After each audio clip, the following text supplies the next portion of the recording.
Answers in the comment section. What do you think the first video game played in space was? Welcome to Game Vault, a brand new series on the channel that I'll be doing probably once a week. So the answer to the question was Tetris. So back in 1993, Russian cosmonaut Alexander Serebrov took a Game Boy and a copy of Tetris aboard the Soyuz TM-17, and that was the first video game ever played in space.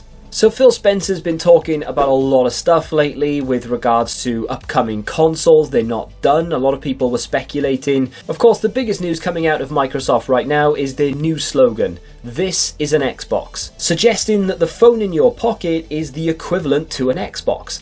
Because soon, probably even by the time you're watching this video, you'll be able to download the Xbox app on Android and buy an Xbox game through that app. Which may not sound like a big deal, but you will then be able to play it via streaming on that device. That of course did prompt rumours of people saying that they weren't going to bother with consoles anymore, they were going to bin them off, they were going to move their IPs over to other platforms like the PS5 and the Switch. But Phil Spencer has come out and said that no, we're not going to stop doing consoles. We do still have consoles in the pipeline. You'll see another generation of consoles from us for sure. So that is reassuring. And of course there is a massive handheld rumour coming out from Microsoft as well. I would very much like to see that. I've been waiting for that since about 2013. There is actually another part to this as well. It's not necessarily just Game Pass. So a lot of people were thinking that you would download Game Pass onto your phone and play the games available through that service. And whereas that is probably going to happen, they're suggesting that you can buy a game that isn't on Game Pass and play that via streaming on your mobile device, which is fantastic. My big question is, when are we going to be able to play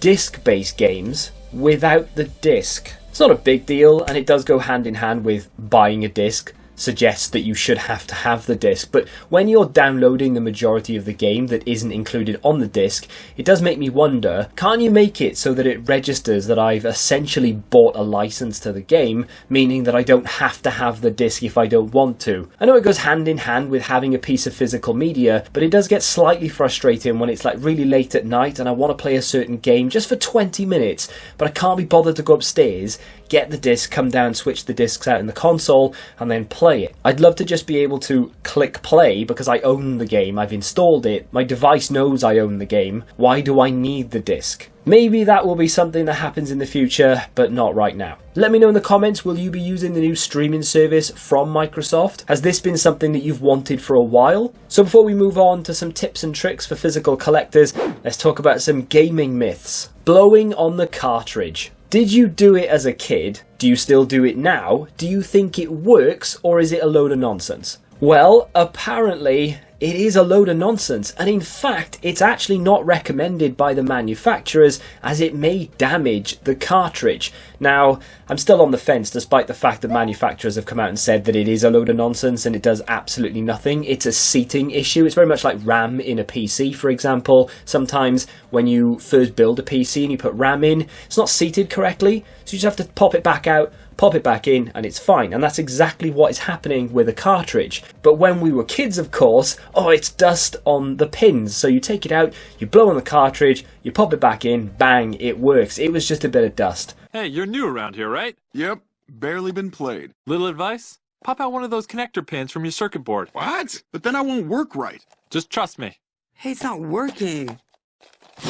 Oh yeah! Oh my god! So let me know in the comments, did you do it as a kid and do you still do that today? Here's a bit of a raunchy one for you, Lara Croft. Now, there are plenty of cheat codes in video games, but there was one rumoured back in the 90s that there was a cheat code to make Lara Croft naked. Many a gamer spent hours trying to find that cheat code, scouring magazines, trying all sorts of combinations, but it turns out that it was in fact a hoax, if you will, a myth, shall we say. Now, up until fairly recently, I hadn't actually heard that one. There were quite a few myths with regards to cheat codes, things you couldn't do in video games that maybe I tested, maybe I didn't. GTA, for example, was one of them. There was a myth going around back in Vice City that you could fly back to Liberty City, which wouldn't really make an awful lot of sense because they were in different time periods, but as a kid, you don't really think of those things.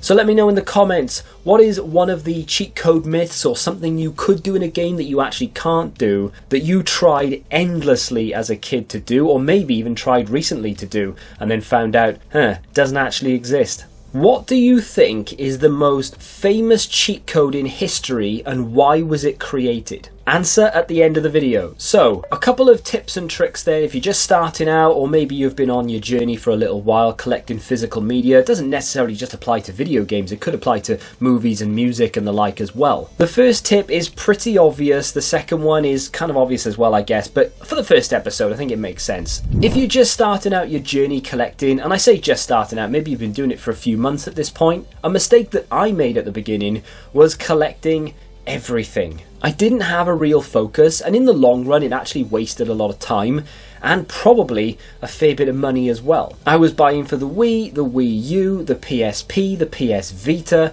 Xbox 360, PS2, PS1. I actually had a fair few PS1 games once upon a time, and various other consoles as well, until I realised I'm not actually playing 85-90% of what I have here, and decided to move most of it on. It was difficult to come to that conclusion and to cut ties with it. So my PS1 collection, for example, was probably one of the first things to go.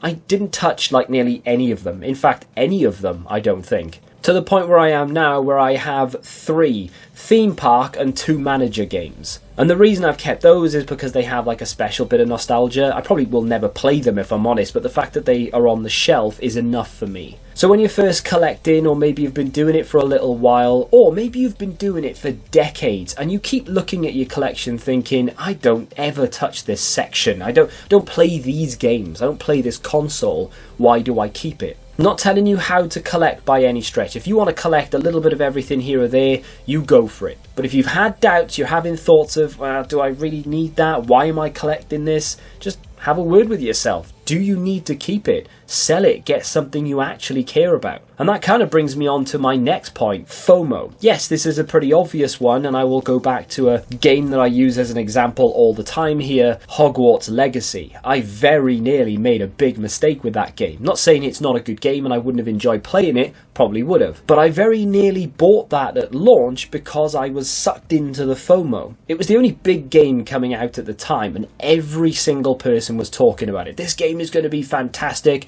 you have to buy it, and I very nearly did. In fact, the only reason why I didn't buy it is because I ran out of money. Had I had the money sat there, which I'd planned for, I would have bought it. But I think something popped up and I needed the money for something, and I didn't have to buy the game.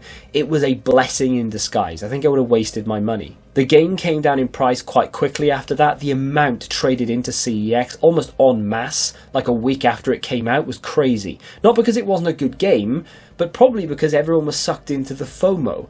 People who weren't really that big a Harry Potter fan or didn't care too much to play it at launch, bought it, didn't really get on with it, maybe they even finished it and then they just traded it in. More so than any other game around that time. So if you decide to buy a game at launch, ask yourself a question time and time again. Do I need this at launch? Can I wait? Chances are you'll save yourself a lot of money. Now of course they are pretty obvious tips, maybe you've heard them before, maybe they don't really apply to you. I have a whole back catalogue of tips and tricks to share with you in future videos, and I'm no expert, but these are just mistakes that I've made over time, things that I've realised by collecting video games, creating content, seeing other people tell me their stories, etc. So what would you say is the one single greatest tip you can give a new collector just starting out? And finally, the answer to the question is called the Konami Code. The cheat code itself is for a game called Gradius, and it's up, up, down, down, left, right, B, A.